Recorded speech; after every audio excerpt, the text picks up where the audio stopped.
হযরতে ইউসা ইবনে নুন আলাইহিস সালাম, আল্লাহ তাআলা হযরত ইউসা ইবনে নুন আলাইহিস সালামকে ওহীর মাধ্যমে জানিয়ে দিলেন, হে ইউসা, তোমার সমাজের মধ্যে 40,000 সৎ মানুষ আছে। এই 40,000 সৎ মানুষ রয়েছে আর 60,000 অসৎ মানুষ রয়েছে। তাহলে আল্লাহ তাআলা বললেন, হে ঈসা, এই সমস্ত মানুষগুলোকে কি করব? আমি শেষ করে দিব, আমি মেরে ফেলে দিব, আমি তাদের উপরে আযাব দিয়ে দিব, নিঃশেষ করে দিব তাদেরকে। হযরত ঈসা আলাইহিস সালাম বললেন, আল্লাহ, আপনি আযাব দিবেন যারা অসৎ ব্যক্তি তাদেরকে আপনি আযাব দিতে পারেন, এটা ঠিক আছে, কিন্তু যারা সৎ ব্যক্তি, যে 40,000 আল্লাহওয়ালা ব্যক্তি, তাদেরকে আপনি আযাব দিবেন কেন?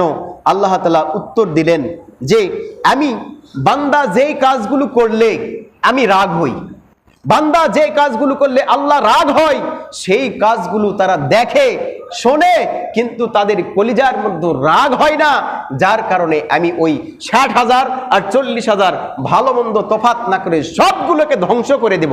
বলুন নাউজুবিল্লাহ। তাহলে আমাদের জন্য ধ্বংস আছে না নাই বলেন?